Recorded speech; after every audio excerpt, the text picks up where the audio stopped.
बच्चों, last lecture में हम लोगों ने काफ़ी सारी इम्पॉर्टेंट रिएक्शंस पढ़ी थी। इस लेक्चर में भी हम लोग बहुत सारी इम्पॉर्टेंट रिएक्शंस पढ़ने वाले हैं। इनफैक्ट ये लेक्चर हमारी पूरी ऑर्गेनिक केमिस्ट्री का सबसे इम्पॉर्टेंट लेक्चर है। इस लेक्चर में हम लोग कन्वर्जन्स के रिगार्डिंग कुछ इम्पॉर्टेंट रिएक्शंस पढ़ने वाले हैं, ठीक है। बट उन रिएक्शंस को पढ़ने से पहले हम कुछ कन्वर्जन्स कर लेते हैं, ठीक है। तो जो पहला कन्वर्जन है वो है 2-क्लोरोब्यूटेन से बनाना है हमें 3,4-डाइमिथाइल हेक्सेन। अब ध्यान से देखो, यहाँ से यहाँ जाने में कार्बन एटम डबल हो गए, मतलब डाइमराइजेशन करना होगा। और डाइमराइजेशन टाइप रिएक्शन हमने कौन सी पढ़ी है? वुड्स फिटिंग और वुड्स फिटिंग, क्योंकि ये एल्काइल हैलाइड है तो हम इसे कर देंगे वुड्स रिएक्शन, ठीक है। तो सोडियम की प्रेजेंस में इथर डाल देंगे और डिजायर्ड स्ट्रक्चर हमें मिल जाएगा, ठीक। तो मुझे कैसे पता लगा मुझे वुड्स रिएक्शन करनी है? क्योंकि कार्बन जस्ट डबल हो गए। चलो बच्चों, अगला क्वेश्चन देखते हैं। 2-मिथाइल-1-प्रोपीन से बनाना है 2-क्लोरोमिथाइल प्रोपेन, ठीक है। Cl लेके आना है, सिंपल है। स्ट्रक्चर वाइज देखो तो सिंपल मार्कोनिक एडिशन करना है, आपको हो जाएगा। तो आप इस पे HCl गैस डाल दो, या सॉरी HCl डाल दो इस पे, आप क्या होगा? मार्कोनिक एडिशन हो जाएगा, ठीक है बच्चों। अगला क्वेश्चन देखते हैं। इथाइल क्लोराइड से बनाना है प्रोपेनोइक एसिड। अच्छा, 2 कार्बन से 3 कार्बन करना है, मतलब कार्बन बढ़ाने हैं, तो हमें पहले एक्वस अल्कोहलिक केसियन डालना पड़ेगा। Cl की जगह क्या रहेगा? Cl की जगह क्या रहेगा? साइनाइड। फिर इसे क्या कर देंगे? हाइड्रोलिसिस डाइल्यूट एसिड के साथ, क्या बन जाएगा? Carboxylic acid. सिंपल था। अगला क्वेश्चन देखते हैं। हमें बनाना है ब्यूट 1-इन से N-ब्यूटाइल आयोडाइड, मतलब हमें आयोडीन बाहर लेके आना है। अब आयोडीन बाहर लेके आना तो हमें नहीं आता, हमें तो ब्रोमीन बाहर लेके आना आता है। और फिर हम लोगों को ब्रोमीन को रिप्लेस करके आयोडीन लाना भी आता है। तो हम क्या करेंगे? हम पहले इसका एंटी मार्कोनिक एडिशन करके HBr/पेरोक्साइड से ब्रोमीन बाहर ले आएंगे। फिर ब्रोमीन को SN2 मैकेनिज्म से विदाउट फॉर्मेशन ऑफ कार्बोकैटायन हम इस पे NaI डाल देंगे इन प्रेजेंस ऑफ एसीटोन, और ब्रोमीन की जगह क्या रहेगा? आयोडीन। क्योंकि कार्बोकैटायन का फॉर्मेशन नहीं हुआ है, इसलिए रीअरेंजमेंट का कोई इशू नहीं होगा, क्योंकि ये बात हम सीख चुके हैं कि Finkelstein reaction SN2 pathway follow करती है। चलो बात करते हैं अगले की। 2-क्लोरोप्रोपेन से बनाना है प्रोपेनॉल, ठीक है। हमें OH बाहर चाहिए, तो सिंपल है, आप पहले डाल दो इस पर एल्कोहलिक KOH, एल्कीन बन जाएगी। अब OH बाहर लेके आना तो आपको आता है anti Markovnikov of addition of water, कैसे करेंगे? हाइड्रोबोरेशन ऑक्सीडेशन से, ठीक। तो आपको एक ही स्टेप में यहाँ से ये मिल जाएगा। या आप चाहो तो इस पर HBr/पेरोक्साइड डाल के फिर एक्वस KOH से भी कर सकते हो। बट बेटर स्टेप क्या है कि आप यहाँ से यहाँ डायरेक्ट चल जाओ हाइड्रोबोरेशन ऑक्सीडेशन की हेल्प से। आप इस पर B2H6 in presence of ether और फिर H2O2/OH डाल दो, एक सिंगल स्टेप में कन्वर्जन हो जाएगा, ठीक है बच्चों। चलो बात करते हैं अगली कन्वर्जन की। आइसोप्रोपाइल अल्कोहल से बनाना है आइडोफॉर्म। आइडोफॉर्म का मतलब होता है CHI3। इससे बनाना हम आज सीखेंगे। फिलहाल के लिए आप याद कर लो कि इस पर डाल दो iodine in presence of base, क्या बन जाएगा? CHI3, ठीक है। ये कैसे हुआ हम आज सीखेंगे। आगे बढ़ते हैं। क्लोरोबेंजीन से पैरानाइट्रोफिनॉल, ठीक है। तो Cl की जगह चाहिए हम लोगों को OH, और NO2 भी चाहिए। तो पहले जैसे नाइट्रेशन कर दो, ऑर्थो और पैरा में से एक जगह पे क्या रहेगा? Nitro group. मेजर बोर्ड कौन सा बनेगा? पैरा वाला, है ना, ठीक है। फिर इस पर डाल दो एक्वस KOH, क्योंकि नॉर्मली तो क्लोरोबेंजीन सब्स्टिट्यूशन रिएक्शन नहीं देती, बट जैसे ही पैरा पोजिशन पे या ऑर्थो पोजिशन पे क्या रहेगा? इलेक्ट्रॉन विड्रॉइंग ग्रुप, ये सब्स्टिट्यूशन रिएक्शन शो कर देगी। तो बस पैरानाइट्रो क्लोरोबेंजीन पे आपके डाल दो एक्वस KOH, क्या मिल जाएगा? पैरानाइट्रोफिनॉल। अगली की बात करते हैं। 2-ब्रोमोप्रोपेन से बनाना है हमें 1-ब्रोमोप्रोपेन। अच्छा, ब्रोमीन बाहर लेकर आना है, सिंपल है। पहले बना दो एल्कीन अल्कोहलिक KOH से, और फिर डाल दो इस पर HBr/पेरोक्साइड, ब्रोमीन बाहर की तरफ आ जाएगा। चलिए आगे बढ़ते हैं। हमें बनाना है क्लोरोइथेन से ब्यूटेन, सिंपल है, सिंपल वुड रिएक्शन कर दो आप, बन जाएगा। हमें बनाना है बेंजीन से डाइफिनाइल, ठीक है। तो डाइफिनाइल तो हम लोग कैसे बना सकते हैं? फिटिक रिएक्शन से। तो आप क्या करो, पहले बेंजीन का बनाओ क्लोरोबेंजीन, और फिर क्लोरोबेंजीन क्या कर दो? फिटिक रिएक्शन, क्या बन जाएगा? डाइफिनाइल। सिंपल था। अगला देखते हैं, टर्शरी ब्यूटाइल ब्रोमाइड से बनाना है आइसोब्यूटाइल ब्रोमाइड। ठीक है, इससे ये करना है टर्शरी से आइसो। दिखने में तो अजीब लग रहा है बट है सिंपल।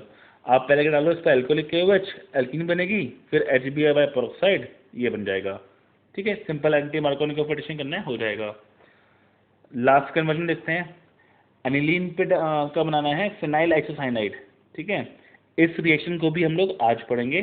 फिलहाल के लिए रट लो कि कहीं पे भी NH2 हो उस पर क्लोरोफॉर्म डाल दें इन presence of base KOH। Chloroform का मतलब CHCl3। ठीक है, तो क्या बन जाएगा, आइसोसाइनाइड। ये कैसे होता है हम लोग आज इस रिएक्शन को दिखेंगे। ठीक है, चलो बच्चों, तो बात करते हैं कार्बिलमिन रिएक्शन की। ये बहुत ही इंपॉर्टेंट रिएक्शन है। इनफैक्ट कार्बिलमिन रिएक्शन और हॉफमैन ब्रोमामाइड रिएक्शन, ये दो ऐसी रिएक्शंस हैं जो बच्चे अक्सर भूल जाते हैं। इसी वजह से कॉम्पिटिटिव एग्जाम्स में इन पे क्वेश्चन अक्सर आता है। मैंने क्या कहा, ये दोनों रिएक्शंस ऐसी हैं जो बच्चे अक्सर भूल जाते हैं, इसीलिए कॉम्पिटिटिव एग्जाम्स पे इन पे क्वेश्चन अक्सर आता है। बट आपको ये रिएक्शंस नहीं भूलनी है। ठीक है, इन रिएक्शन को भूलना आपके लिए महापाप होगा। ठीक, चलो बात करते हैं कार्बिलमिन रिएक्शन की। इस रिएक्शन में क्या होता है कि किसी भी अमीन पे कहीं पे भी प्राइमरी अमीन हो, NH2 लगा हो, आप डाल दो chloroform in presence of KOH। NOH भी ले सकते हो, बेस चाहिए बेसिकली। होगा क्या, NC बन जाएगा। ये NC कहलाता है आइसोसाइनाइड, CN कहलाता है साइनाइड, NC कहलाता है आइसोसाइनाइड, या इसको कार्बिलमिन भी कहते हैं। इस रिएक्शन की आपको बैलेंसिंग याद रखनी है। मतलब कि नॉर्मली हम लोग ऑर्गेनिक रिएक्शंस में बैलेंस इक्वेशंस याद नहीं करते, बट यहाँ आपको ये बैलेंस इक्वेशन याद रखनी है। ठीक है बच्चों, ठीक है। ठीक है, तो ये एग्जाम्पल है, आप देख लेना, सिंपल है। बात करते हैं हॉफमैन ब्रोमाइड रिएक्शन की। इसे हॉफमैन ब्रोमामाइड डिग्रेडेशन रिएक्शन भी कहते हैं, या सिंपली हॉफमैन डिग्रेडेशन रिएक्शन भी कहते हैं। इसमें क्या करते हैं हम लोग, अमाइड लेते हैं, अमाइड पे डालते हैं ब्रोमीन, साथ में बेस। ठीक, क्या बन जाता है, NH2। तो कार्बिलमिन में हमने NH2 का बनाया था NC, और हॉफमैन डिग्रेडेशन रिएक्शन में हम लोग अमाइड का बनाएंगे अमीन। ठीक, इस इक्वेशन को भी आपको बैलेंस्ड फॉर्म में याद रखनी है। ये इक्वेशन भी और ये इक्वेशन भी आपको बैलेंस याद रखनी है। ये बैलेंस इक्वेशंस बहुत बहुत इंपॉर्टेंट है। ठीक है, एग्जाम्पल के तौर पे आप ये रिएक्शन देख सकते हो। तो कार्बिलमिन रिएक्शन और हॉफमैन ब्रोमाइड रिएक्शन, इन दोनों रिएक्शन का याद कर लोगे। कार्बिलमिन में प्राइमरी अमीन का बनाते हैं हम लोग आइसोसाइनाइड, और हॉफमैन डिग्रेडेशन में अमाइड का बनाते हैं प्राइमरी अमीन। ठीक है, चलिए, ये टेस्ट बहुत ही इंपॉर्टेंट टेस्ट है, हेलोफॉर्म टेस्ट। ठीक, तो हेलोफॉर्म टेस्ट को समझने से पहले पहले कुछ छोटी मोटी बातें पढ़ लेते हैं। CHCl3 कहलाता है क्लोरोफॉर्म, वाटर सॉल्युबल है, स्वीट स्मेलिंग है, कलरलेस है। ठीक है, CHI3 कहलाता है आइडोफॉर्म, इससे अगला कैसा होता है, येलो। ठीक है, आइडोफॉर्म को हम लोग एज एंटीसेप्टिक भी यूज करते हैं। ठीक है, तो इसके बारे में पढ़ते हैं। Iodoform was earlier used as an antiseptic for dressing wounds. घाव की मल्लम पट्टी करने के लिए आइडोफॉर्म यूज किया जाता है। क्यों, its antiseptic properties are due to liberation of iodine when iodoform comes in contact with skin, but not due to iodoform itself. मतलब जब आइडोफॉर्म हमारी स्किन के साथ कांटेक्ट में आता है तो वो आयोडीन रिलीज करता है। वो आयोडीन घाव को भरने में हेल्प करती है। ठीक है, आइडोफॉर्म को रोल नहीं है, आइडोफॉर्म हेल्प नहीं करता, बट आइडोफॉर्म के द्वारा जो आयोडीन लिबरेट होती है वो हेल्प करती है। ठीक है, तो ये कुछ महत्वपूर्ण बात थी आइडोफॉर्म के रिगार्डिंग। ऐसी ये कुछ महत्वपूर्ण बात है क्लोरोफॉर्म के रिगार्डिंग, इसको पढ़ लेते हैं। Chloroform is slowly oxidized by air in presence of light and form extremely poisonous gas।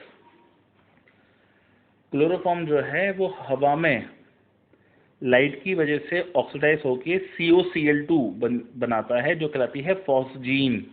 ध्यान रखिएगा, ये फॉस्फीन नहीं है, फॉस्फीन तो होती है PH3, ये क्या है, फॉस्जीन। ठीक, COCl2 ये बहुत ज़्यादा पॉइजनस गैस है। ठीक है, बट क्लोरोफॉर्म तो हमें लैब में बहुत ज़्यादा यूज़ करना होता है। आप जब रिसर्च लैब में कभी काम करोगे तो क्लोरोफॉर्म वहाँ हम लोग बहुत फ्रीक्वेंटली यूज़ करते हैं। तो और हम लोग बाहर स्टोर करते हैं उसको, तो ये तो बहुत दिक्कत की बात है, ये तो लाइट से रिएक्टर के फौजी बना लेगा। तो हम क्या करते हैं, क्लोरोफॉर्म में ऐड कर देते हैं इथेनॉल। ठीक है, इथेनॉल इस रिएक्शन के लिए नेगेटिव कैटलिस्ट की तरह काम करता है, मतलब इस रिएक्शन का रेट को कम कर देगा, मतलब फॉस्जीन बनने को काफ़ी हद तक रोक देता है वो। ठीक है, मोरोवर अगर कोई फॉस्जीन बन भी गई है तो उसको रिएक्ट करके कुछ अलग कंपाउंड बना देगा, जिसकी वजह से वो पॉइजनस नहीं रहेगा। ठीक है, तो ये दो कुछ बातें थी क्लोरोफॉर्म और आइडोफॉर्म के बारे में। अब बात करते हैं हमारे हेलोफॉर्म टेस्ट के रिगार्डिंग। ये बहुत ही इंपॉर्टेंट टेस्ट है, बोर्ड्स के पॉइंट ऑफ व्यू से तो बहुत ही ज़्यादा इंपॉर्टेंट है। ठीक है, तो ये टेस्ट क्या कहता है, बात को समझते हैं। Methyl ketone, methyl secondary alcohol, acetaldehyde और ethylic alcohol gives iodoform with halogen in presence of base. Basically methyl ketone, methyl ketone क्या होता है, CH3 मिथाइल हो गया है ना, और कीटोन मतलब यहाँ पर डबल O हो, यहाँ कुछ भी हो, CH3CO यहाँ कुछ भी हो, ये कहलाएगा मिथाइल कीटोन। ऐसे ही मिथाइल सेकेंडरी अल्कोहल का मतलब हो गया CH3COH, सेकेंडरी के लिए यहाँ पे एक H होना चाहिए, यहाँ कुछ भी हो। तो ये तो है मिथाइल कीटोन, ये क्या है, मिथाइल सेकेंडरी अल्कोहल। ठीक है, और एसिटल्डिहाइड से तो आप सभी लोग फैमिलियर हो, और आप लोग इथाइल अल्कोहल से भी फैमिलियर हो, है ना।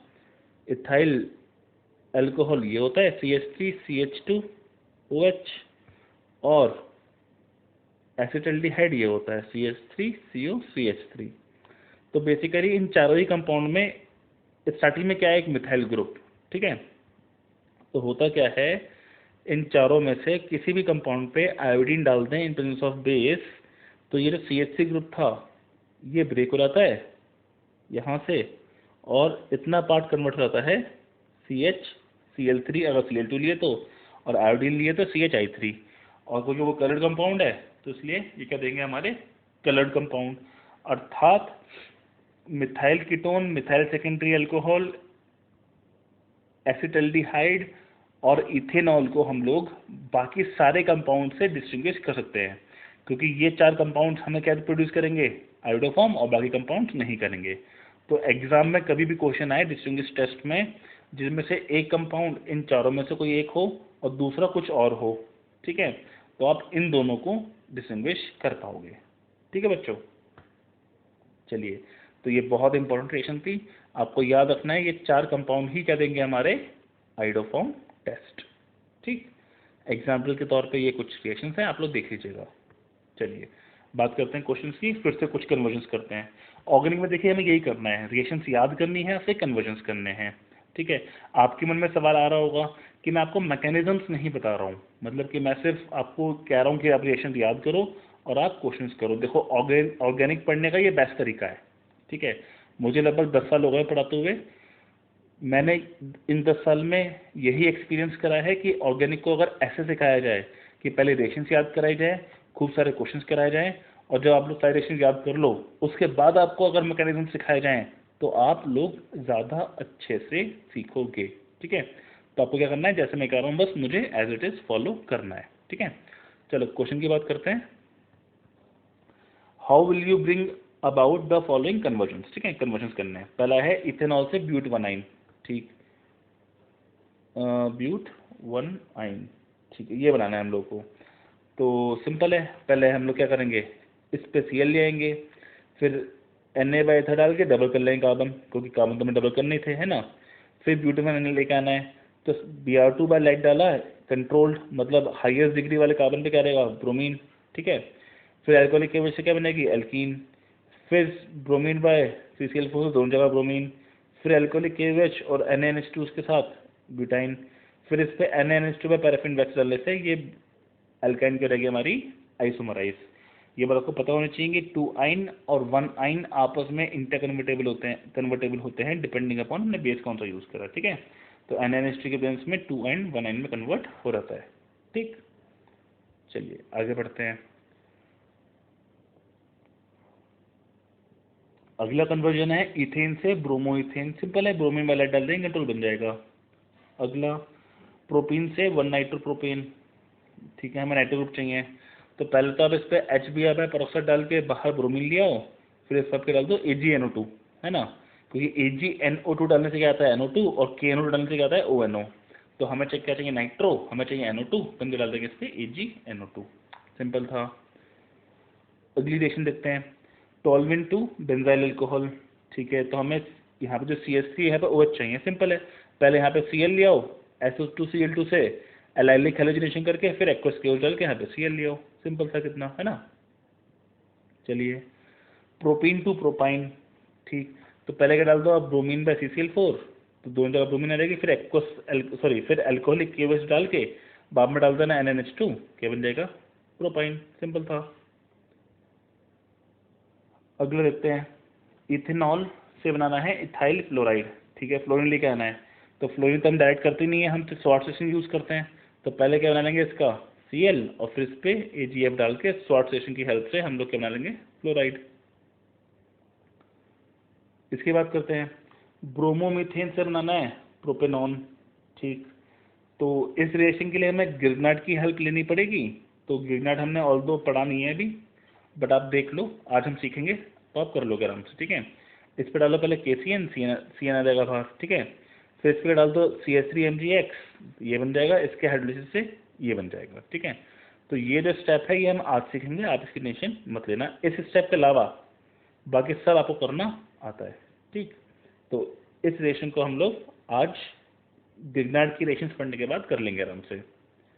इसकी बात करते हैं, ब्यूट 1 से बनाना है हम लोग, 1 से बनाना है हमें ब्यूट 2 डबल बॉन्ड बाहर से अंदर लेके जाना है, सिंपल है। पहले इस पर डाल दो आप HBr और फिर एल्कोहलिक KOH बन जाएगा, क्योंकि एल्कोहलिक KOH डालने से ब्रोमीन अपने उस पड़ोसी कार्बन से हाइड्रोजन लेके उड़ जाएगा जिस पड़ोसी कार्बन पे हाइड्रोजन कम है ना, ये बात हम सीख चुके हैं पहले डिहाइड्रोजनेशन में, ठीक। 1 किलो ब्यूटेन से बनाना है हमें एन ऑक्टेन, सिंपल है, कार्बन डबल करना है, आप सिंपल क्या कर दो इसकी वुड्स रिएक्शन सोडियम बाइथर के साथ। अगला हमें बनाना है बेंजीन से बाइफेनाइल, ये हम आज बना ही चुके हैं, पहले से क्लोरोमेथनिंग करेंगे फिर वुड से फिटिंग रिएक्शन कर देंगे, बन जाएगा, ठीक है। देखिए अब जो हम पढ़ने जा रहे हैं वो बहुत बहुत इम्पॉर्टेंट है, गिरनाट को बनाना और गिरनाट की रिएक्शंस, ये बहुत ही ज़्यादा इम्पॉर्टेंट टॉपिक है, इसे आपको ध्यान से समझना है, ठीक है। चलिए तो पहले तो समझे गिरनाट कैसे बनता है, किसी भी अल्काइल हाइड्राइड पे मैग्नीशियम डाल दी जाए इन प्रेजेंस ऑफ इथर, बन जाएगा RMgX, या एरोमेटिक हैलाइड पे मैग्नीशियम डाल दें इन प्रेजेंस ऑफ इथर, बन जाएगा ARMgX, ठीक है। ये दोनों ही कंपाउंड्स कहलाते हैं हमारे गिरनाट रिएजेंट, ये एलिफेटिक गिरनाट रिएजेंट है, ये एरोमेटिक गिरनाट रिएजेंट है, ठीक है। अब इसकी रिएशंस देखते हैं, ये सारी की सारी रिएशंस बहुत बहुत इंपॉर्टेंट है, बहुत ज़्यादा इंपॉर्टेंट है, मैं बहुत जोर दे रहा हूँ इस बात पे, आपको ध्यान से समझना है। पहली रिएक्शन विद साइनाइड, देखिए नो डाउट RMgX में जो R है वो मैग्नीशियम से बॉन्डेड है और मैग्नीशियम हैलोजन से, इस पे होगा डेल्टा नेगेटिव चार्ज, इस पे होगा डेल्टा पॉजिटिव चार्ज, बस आपको इतनी सी बात ध्यान रखनी है। तो जो R ग्रुप है हमारा वो अटैक करेगा डेल्टा पॉजिटिव सेंटर पे, ठीक है। तो साइनाइड अगर की हम बात करें तो साइनाइड में C ट्रिपल बॉन्ड N है, नो डाउट नाइट्रोजन पे डेल्टा नेगेटिव है, कार्बन पे डेल्टा पॉजिटिव है, तो हमारा R ग्रुप कार्बन पर अटैक करेगा, ये पाई बॉन्ड यहाँ शिफ्ट हो जाएगा, ठीक। तो यही चीज़ मैंने यहाँ दर्शाई है, इसे समझते हैं।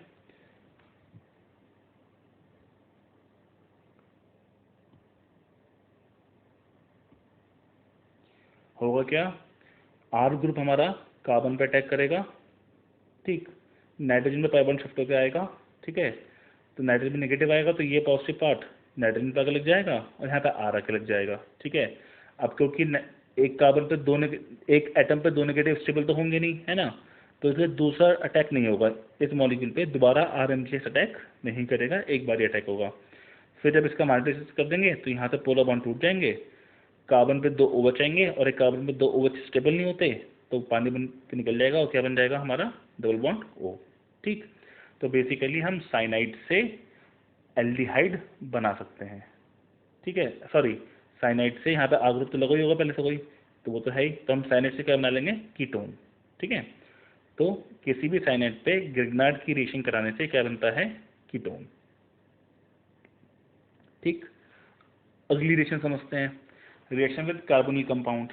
ठीक है, कार्बोनिल कंपाउंड हम कैसे बोलते हैं, एल्डिहाइड को या कीटोन को। ठीक, तो अगर यहाँ पे R है और यहाँ पे H है तो ये एल्डिहाइड हो गया, और यहाँ पे R है तो ये कीटोन हो गया। ठीक है, तो अगर इस पे ग्रिग्नार्ड डाल दें तो R तो अटैक करेगा कार्बन के ऊपर, और पाई शिफ्ट क्या रहेगा O पे, तो O पे क्या रहेगा MgX, कार्बन पे क्या रहेगा R ग्रुप, है ना। हाइड्रोलिसिस करने से ये बॉन्ड टूट जाएगा और यहाँ पे क्या रहेगा OH। अब अगर ये था फॉर्मल्डिहाइड, दोनों जगह H थे, तो यहाँ भी दोनों जगह H होंगे, तो जो बनेगा वो क्या होगा, प्राइमरी अल्कोहल। अगर ये था कोई सिंपल एल्डिहाइड, कि यहाँ पे तो था R, यहाँ था H, तो यहाँ पे भी आएगा R और यहाँ पे आएगा H, तो ये क्या रहेगा, सेकेंडरी अल्कोहल।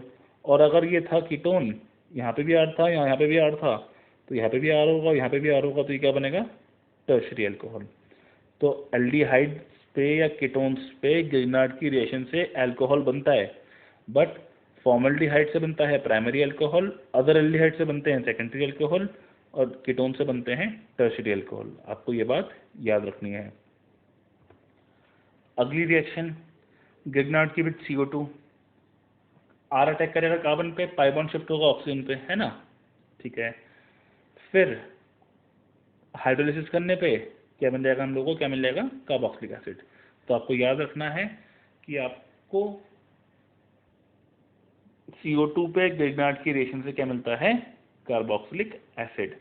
मोरओवर मजे की बात क्या है, कहीं पे भी हैलोजन हो, आपको उसका बनाना हो कार्बोक्सिलिक एसिड, तो कैसे बनाओगे आप, सिंपल है, पहले इसका आप ग्रिग्नार्ड बना लो Mg/3 से, MgX बन जाएगा, और फिर इस पे क्या डाल दो आप, CO2, तो जहाँ MgX था वहाँ क्या रहेगा, COH, अर्थात आपको हैलोजन की जगह कार्बोक्सिलिक एसिड लाना आ गया। ठीक है बच्चों, मेरी बात ध्यान रखना, हम हैलोजन की जगह ग्रिग्नार्ड ला सकते हैं, X की जगह MgX कर सकते हैं, और MgX की जगह हमने COOH लाना भी सीख लिया। ठीक, मतलब हम लोगों ने X की जगह COOH लाना सीख लिया। अगली रिएक्शन की बात करते हैं, ये बहुत इंपॉर्टेंट है, इसे लोग भूल जाते हैं अक्सर। Reaction with compounds having acidic hydrogen, कहीं पे भी एसिडिक हाइड्रोजन हो, एसिडिक हाइड्रोजन मतलब हाइड्रोजन किसी भी इलेक्ट्रोनेगेटिव एलिमेंट से लगाओ, कोई भी हैलोजन हो, कार्बन सॉरी ऑक्सीजन फैमिली से कोई भी हो, हाइड्रोजन कोई भी हो, नाइट्रोजन फैमिली से कोई भी हो, जब भी हाइड्रोजन नाइट्रोजन से लगाओ, फॉस्फोरस से लगाओ, ऑक्सीजन से लगाओ, सल्फर से लगाओ, क्लोरीन, ब्रोमीन, आयोडीन, फ्लोरीन, किसी से भी लगाओ, अगर उसके ग्रिग्नार्ड से रिएक्शन कराएंगे तो सिंपल एसिड बेस रिएक्शन होगी, R यहाँ से H पकड़ लेगा और क्या बन जाएगा, हाइड्रोकार्बन। ठीक, ये रिएक्शन आप याद रखना, any Grignard reagent reacts with any proton donor to give hydrocarbon. ठीक है, चलिए, तो ये कुछ एग्जाम्पल हैं रिएक्शंस के, आप लोग देख लीजिएगा। ठीक है, सिंपल है, कुछ खास दिमाग लगाने वाली चीज़ें नहीं है। बात करते हैं रिएक्शन विद साइनोजन। साइनोजन क्या होता है, साइनाइड का ट्वाइस। ठीक है, कुछ ऐसा, C∠N, C∠N, तो इसमें क्या होगा, R यहाँ आके अटैक करेगा, पाई बॉन्ड यहाँ शिफ्ट होगा। ठीक है, देखते हैं इसको।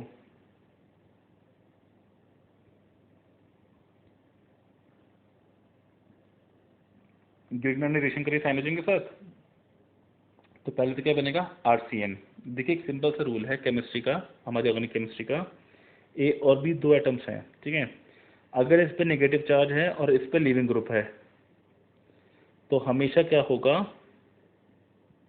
ये लीविंग ग्रुप लीव कर जाएगा, यहाँ पे क्या रहेगा, पॉजिटिव चार्ज, और A और B के बीच में बॉन्ड बन जाएगा। ठीक है, तो ये समझते हैं कि ग्रिग्नार्ड की रिएक्शन से साइनाइड कैसे बना।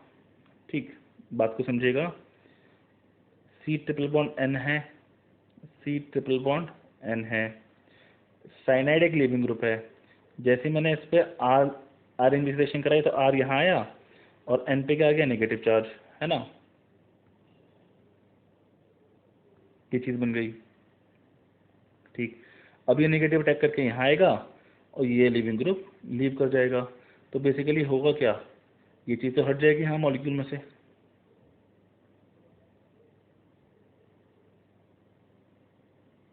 ये तो लीव कर गया है ना, और ये भी नेगेटिव खत्म हो जाएगा, यहाँ पे क्या रहेगा बॉन्ड, तो क्या बन जाएगा साइनाइड। तो RMGF की साइनोजन से रिएक्शन से पहले बनता है साइनाइड, और फिर साइनाइड से आपको तो रिएक्शन कराना आता ही है। यहाँ पे R होगा, ये गलती से Cl लिख गया है, ठीक है। तो एक मिनट, यहाँ कुछ गड़बड़ है, इसे आप भूल जाइए, ठीक है। और फिर साइनाइड की आपको रिएक्शन कराना आता ही है, तो आप वो चीज़ कर लोगे, ठीक है। जैसे आपने साइनाइड की सॉल्यूशन पढ़ी ही है, फिर आप सेम चीज़ कर पाओगे आराम से, ठीक है। तो मुद्दे की बात यह है, RMGX साइनोजन से रिएक्ट करके पहले बनाएगा साइनाइड, और फिर साइनाइड कैसे रिएक्ट करेगा ये तो हमें पता ही है, ठीक, जैसे हमने यहाँ की थी, फिर सिमिलरली साइनाइड रिएक्शन कर लेगा, ठीक है। चलिए, तो हमने ग्रिग्नार्ड की रिएक्शन विद साइनोजन की समझ ली। बात करते हैं last reaction of Grignard with acid derivatives. Acid derivatives क्या होते हैं, देखिए ये तो होता है एसिड, सीधे वो OH, ये कहलाता है एसिड। डेरिवेटिव का मतलब है यहाँ पे OH की जगह कुछ भी और चीज़ लगी हो। अब वो और चीज़ क्या हो सकती है, हैलोजन हो सकता है, NH2 हो सकता है, OR हो सकता है, ठीक है। मतलब कि एसाइल क्लोराइड, अमाइड, एस्टर, ये सब क्या कहलाते हैं हमारे एसिड डेरिवेटिव, ठीक है। तो ग्रिग्नार्ड की अगर इससे रिएक्शन कराएंगे तो होगा क्या, R पहले यहाँ अटैक करेगा, O पे नेगेटिव आएगा, ठीक है। फिर एक एटम पे नेगेटिव है, पड़ोसी एटम पे लीविंग ग्रुप लगे हुए हैं, फिर ये लीव कर जाएंगे, ठीक है। क्या बन जाएगा कीटोन, फिर कीटोन रिएक्ट करेगा, क्या बन जाएगा अल्कोहल, ठीक है। तो देखते हैं कैसे होगा, पहले इन दो की रिएक्शन हुई, ठीक, और क्या बन जाएगा कीटोन, ठीक है। फिर इस कीटोन की रिएक्शन होगी जैसे हमने यहाँ देखा था, और क्या मिल जाएगा हम लोगों को अल्कोहल, ठीक। तो किसी भी एसिड डेरिवेटिव पे ग्रिग्नार्ड की रिएक्शन कराने पे नॉर्मली क्या मिलता है हमें अल्कोहल। और ध्यान देने की बात यह है कि कोई भी एसिड डेरिवेटिव ग्रिग्नार्ड से दो बार रिएक्ट करता है, पहले बनाता है कीटोन और फिर बनाता है अल्कोहल, ठीक है।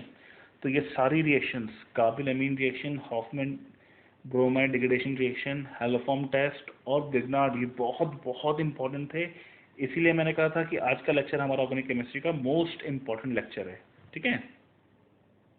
चलिए कुछ क्वेश्चंस की बात करते हैं। तो अगर हमें bromine complete the following reactions की बात कर रहे हैं वो, तो इसमें क्या होगा, ब्रोमीन की जगह क्या रहेगा आयोडीन, सिंपल है ना। इसमें क्या रहेगा, इस पर डालते हैं हम लोग NaOH, पानी के साथ एक्वस NaOH है, तो ब्रोमीन की जगह क्या रहेगा OH, सिंपल था। इसकी बात करते हैं, टर्शरी हैलाइड है, इस पर डाल दिया KOH, अल्कोहलिक KOH, क्या बन जाएगी एल्कीन, सिंपल सी बात थी।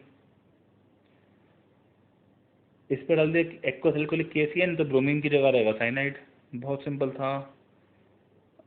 ये तो क्या हो गया विलियमसन सिंथेसिस, ये हमारा क्या हो गया अल्कोक्साइड, और ये क्या हो गया हैलाइड, क्या बन जाएगा इथर, सिंपल था, कल सीख चुके हैं हम लोग लास्ट लेक्चर में। इसकी बात करते हैं, HBr डाल देंगे पेरोक्साइड, तो क्या होगा एंटी मार्कोनिक ऑक्सीडेशन रहेगा, ब्रोमीन कहाँ रहेगा बाहर की तरफ। इसकी बात करते हैं, SOCl2 से क्या होगा OH की जगह Cl रहेगा, सिंपल था। इसकी बात करते हैं, HBr डाल दिया, सिंपल मार्कोनिक ऑक्सीडेशन होगा, ब्रोमीन कहाँ आएगा अंदर की तरफ जहाँ पे हाइड्रोजन कम है। Cl2 पर लाइट डालेंगे तो क्या रहेगा एलाइलिक हैलोजिनेशन, इस पोजीशन पे क्या रहेगा Cl। MgBr की रिएक्शन कर दी पेंटेनॉन के साथ, तो ये तो हमने आज ही पढ़ा है ग्रिग्नार्ड की रिएक्शन, है ना। ये अटैक करेगा पेंटेनॉन पर, क्या बन जाएगा इस टाइप का कंपाउंड, सिंपल था। और इसमें अगर इसको डाल देंगे HbF4 के साथ हीट, तो क्या बनेगा फ्लोरोबेंजीन, बाल्शिमिन रिएक्शन पढ़ चुके हैं हम लोग, ठीक है। और Na2 कॉपर के साथ हीट करें तो क्या बनता है नाइट्रोबेंजीन, ठीक है। ये विषय में हम लोगों ने पढ़ रखी है, ठीक है। तो बच्चों आज वाले लेक्चर को आपको बहुत अच्छे से 2 बार 3 बार देखना है, ये बहुत बहुत इम्पोर्टेंट था।